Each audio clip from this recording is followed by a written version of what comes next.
इस कार्यक्रम के पुण्यार्चक हैं स्वर्गीय श्रीमती सरला देवी, धर्मपत्नी स्वर्गीय श्री महेंद्र कुमार जैन, बिनौली वालों की स्मृति में सुपुत्र हंस कुमार जैन, पुत्र वधू श्वेता जैन, सुपौत्र Himanshu Jain, Rishabh Jain, 27 Rishabh Vihar, Delhi 92, mount Litera Zee school Baraut, Chahat enterprises private limited, Guwahati, Assam.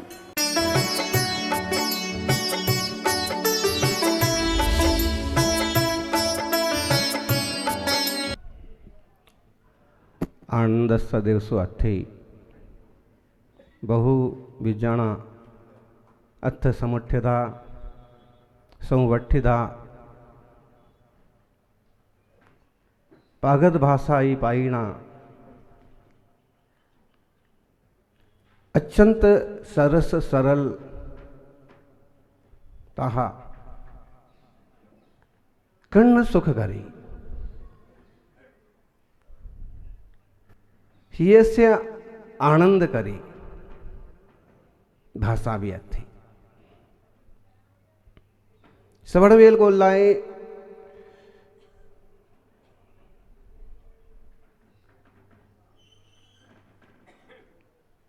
गौमटेस Baahubali जिणंदस्सा श्रेष्ठ पड़िमा थी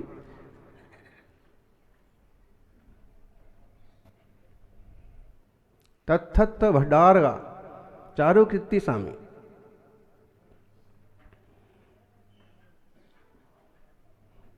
तीन पागद भाषाएं किंची पवयणम कुज्जा एदिसी पत्थणा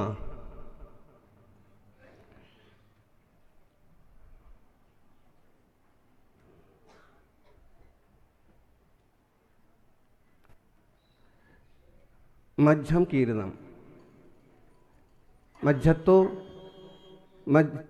उससे उस समय ऐसी प्रार्थना उन्होंने की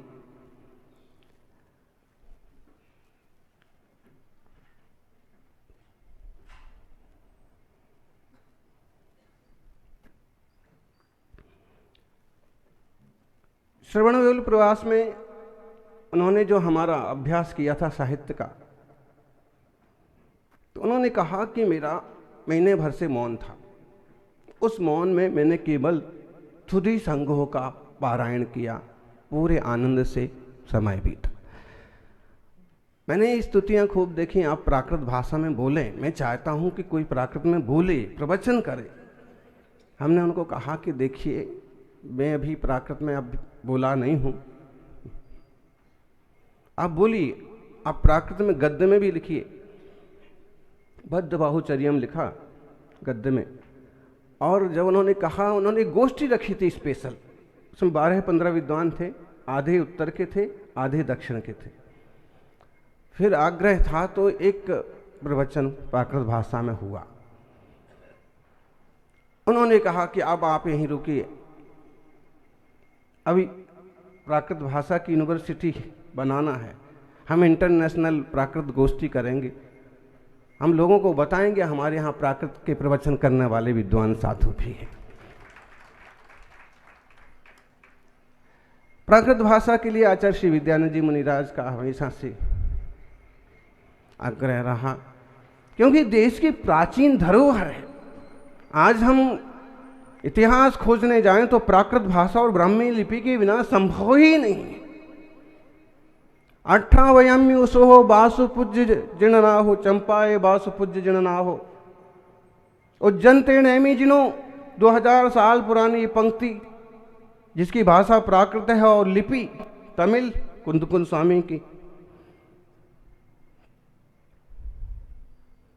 समय सार हमने वो देवनागरी में किया है, मूल लिपि उसकी तमिली है। भाषा प्राकृत है, उसकी तत्कालीन लिपि तमिल है, और फिर जिन जिन लिपिकारों ने उसका उपयोग किया उन लिपियों में उसको लिखा। उनके पहले ब्राह्मी का वर्चस्व रहा। खारवेल के समय, अशोक के समय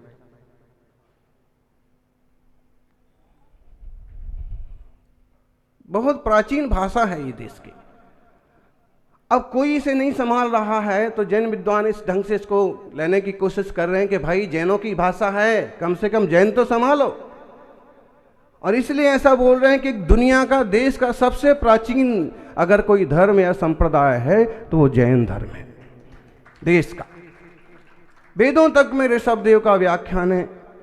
18 में से 12 पुराणों में ऋषभदेव के पुत्र भरत के नाम से इसका नाम, देश का नाम भारत पड़ा।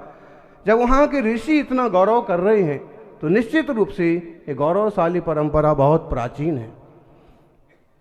कुंदकुंद स्वामी ने जो साहित्य लिखा अद्भुत है, अद्वितीय है। पंकज जी कह रहे थे महाराज जी शुरू से इंग्लिश में पढ़ने को भेज दिया, इंग्लिश पढ़ करके IAS बन गए, धर्म से हमारा कभी ऐसा पास का संबंध ही नहीं बन पाया। मतलब है कि अगर धर्म के क्षेत्र में जाना है तो इंग्लिश के साथ साथ हिंदी और प्राकृत भी बहुत जरूरी है।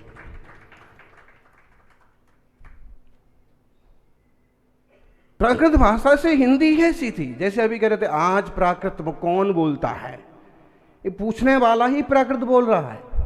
आज कहां से आया, अज करे कहां से आया, प्राकृत थोड़ी अभ्रंश हो गई है।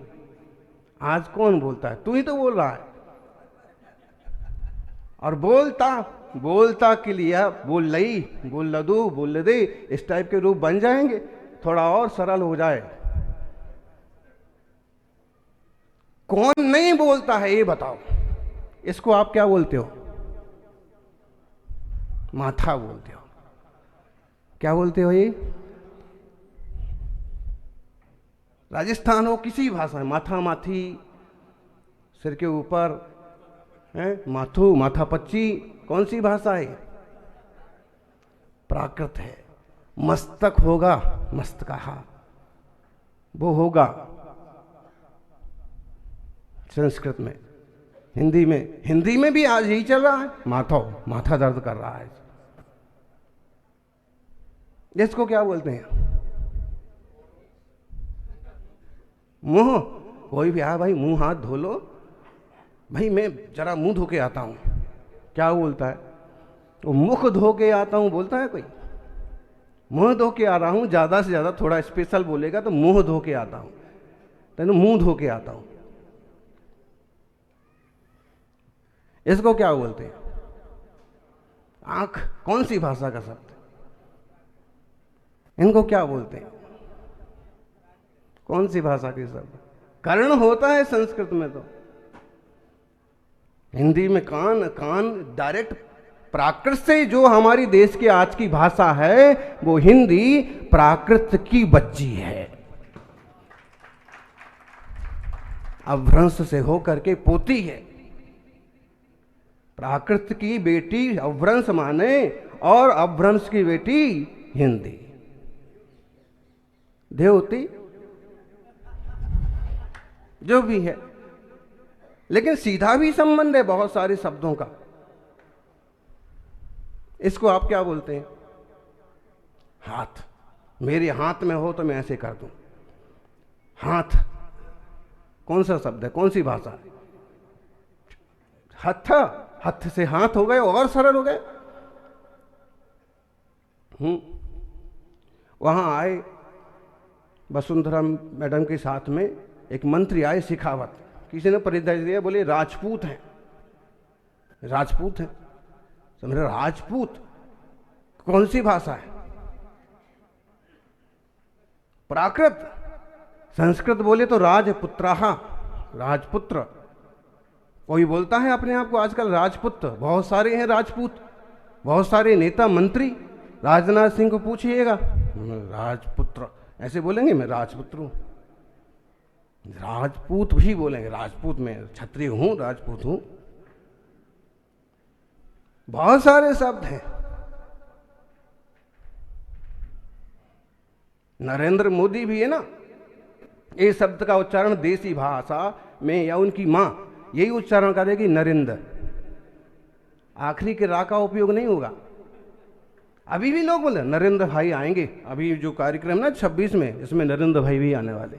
नरेंद्रा ऐसा नहीं बोलेंगे, आज उसी में ही छुपा हुआ है प्राकृत भाषा। बहुत सारे ऐसे, बहुत सारे आप खोदते जाइए। आप हाथ धो लीजिए भाई, मंदिर में बिना पांव धोए मत घुसिए।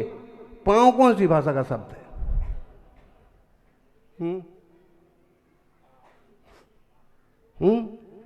प्रदूषण बहुत फैल गया है, जमुना जी बहुत गंदी हो गई हैं। अब हम लोगों को जमुना को और गंदा नहीं करने देंगे। जमुना जी कौन सी भाषा का शब्द है बताइए? जमुना पार बोलते हैं अभी भी लोग। यमुना पार तो कोई पढ़ा लिखा बोलता होगा, हमारे जैसे लोग तो जमुना पार बोलते हैं। जमुना पार मतलब क्या हुआ? जमुना कौन सा शब्द है, कौन सी भाषा का शब्द है? आप कहेंगे हिंदी, क्योंकि उससे परिचित हैं आप। लेकिन मूलतः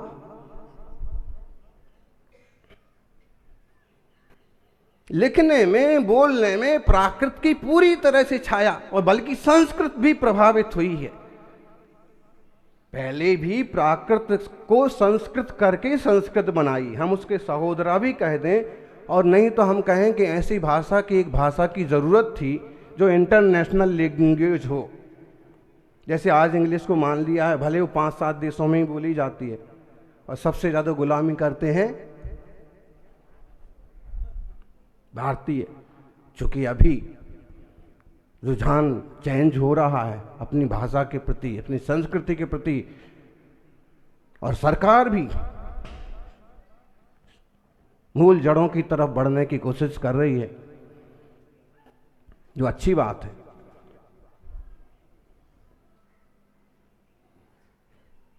तो कभी जरूरत महसूस हुई थी इंटरनेशनल भाषा की कि ज़्यादा लोग, दूर दूर के राजा भी समझ सकें, तो संस्कृत का स्पेशल प्रोग्राम। लेकिन मूल जन जन की भाषा प्राकृत, और प्राकृत भाषा कितने प्रकार की? जितने प्रदेश उतनी प्राकृत में, जितने राज्य उतनी प्राकृत में। जो राजस्थानी बोलते हैं वो बागड़ में ही, राजस्थान में ही 10 जगह 10 तरह की भाषाएं चेंज हो जाती हैं। दिल्ली में हाँ, तो ऐसा है कि जन भाषा, जन जन की भाषा। कभी कभार विद्वान कहने लगते हैं कि जो है ना, संस्कृत देव भाषा अस्ति, प्राकृत पिशाच भाषा, राक्षसों की भाषा बोले। इतिहास में जाए ना तो बड़ा मनोरंजन भी होता है, बड़ा मजाक भी लगता है। और यहाँ के मूल निवासियों को कितने हीन शब्दों से प्रयोग किया गया। जो आज जैन कहलाते हैं, ये कभी द्रविड़ कहलाते थे, ये कभी नाग कहलाते थे, ये कभी व्रात्य कहलाते थे। और फिर इन लोगों के लिए दूसरे आए हुए लोगों ने कभी दस्यु कहा, कभी राक्षस कहा, कभी असुर कहा।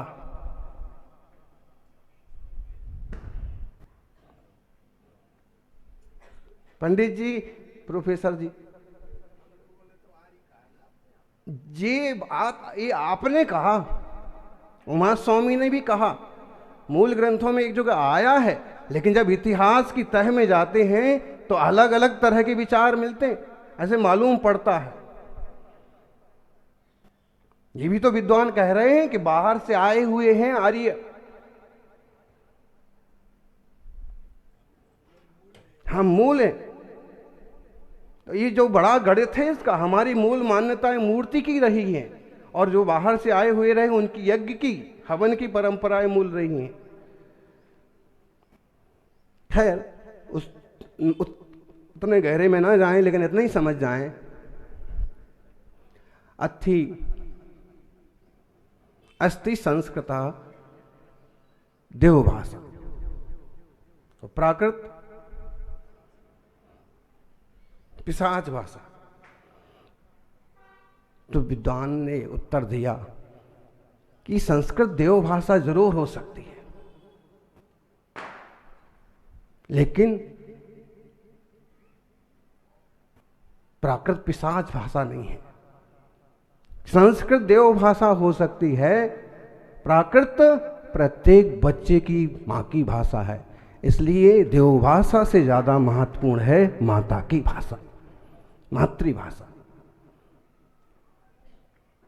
सज्जनों,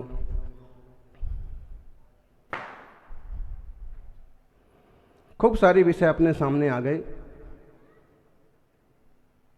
और ये दो प्रसंग बहुत महत्वपूर्ण लगे कि इंदिरा जी ने पूछा कि दुनिया में कोई संस्कृत बोलने वाला भी है, और जब खोजा गया तो बनारस के किसी विद्वान ने अपने जनगणना पत्र में लिखा था कि मैं प्राकृत ही बोलता हूँ, संस्कृत ही बोलता हूँ, मेरी मातृभाषा संस्कृत।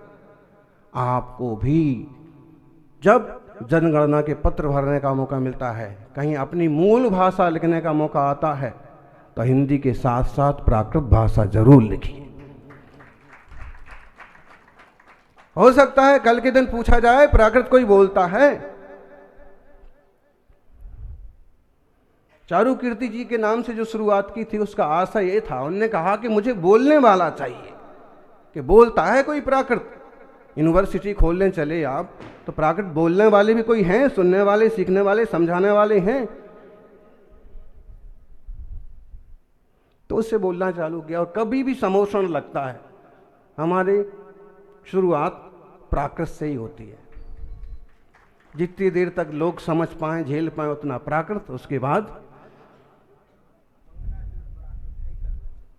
मंगलाचरण प्राकृत का। प्राकृत, संस्कृत, हिंदी, जो मराठी, फिर जैसे और जैनाचार्य तो भाषा को पकड़ के नहीं बैठे ना, तो जैसे फिर वक्ता, जैसे श्रोता हुए वैसे भी बदलते, लेकिन मूल को सबसे पहले लो। आत्मार्थियों, दूसरी बात हिब्रू भाषा की, इज़राइल की भाषा। यहूदियों का एक समय एक तरह से खात्मा हो गया था, बुरी तरह से उनको तहस नहस कर दिया। एक छोटी सी कहानी बड़े को मिली। एक छोटी बच्ची से ऑफिसर्स कुछ प्रभावित हो गए और उससे कहा कि हम तुम्हें कुछ देना चाहते हैं। इज़राइल की बच्ची, जहाँ सब कुछ तहस नहस हो गया, वो छोटी सी बच्ची को कहा कि तुम बहुत अच्छा गाती हो, बहुत अच्छा बोलती हो, तुम सब लोगों में जिंदा बची हो, तुम कुछ चाहती हो तो हम तुम्हें दे सकते हैं, तुम्हें आज़ाद भी कर सकते हैं। तो उसने कहा कि अगर आप कुछ करना चाहते हैं तो सिर्फ हमारे देश की भाषा को आज़ाद कर दीजिए, हिब्रू बोलने दीजिए। और कहते हैं हिब्रू बोलना कि जब छूट मिली तो उसका एक वो रूप सामने आया कि इज़राइल स्वतंत्र हुआ। आप अपनी भाषा में, हमारी सबसे बड़ी कमजोरी इंग्लिश की गुलामी है। क्या हम जर्मनी और जापान से ज्यादा तरक्की नहीं कर सकते? जो लोग शिक्षा और विज्ञान के क्षेत्र की बात करते हैं उनसे भी बात करो, हमारे यहाँ उससे ज्यादा पावरफुल लोग हैं। लेकिन हमारी समस्या ये है कि शुरू के 10-12 साल तो इंग्लिश सीखने में लगते हैं। जिस भाषा में काम होते हैं देश में, उस भाषा को सीखने में 10-12 साल बर्बाद हो जाते हैं। अब उसकी बात करें तो क्या करें? और जर्मन और जापान बचपन से अपनी भाषा में बोलते हैं, सीखते हैं, काम करते हैं, युवा होते होते वो अच्छे वैज्ञानिक तक बन जाते हैं। शुरू के साल ऐसी बार, अगर हम हिंदी टू हिंदी चलें कोई दिक्कत नहीं, जिसको सुनना होगी वो सुनेगा।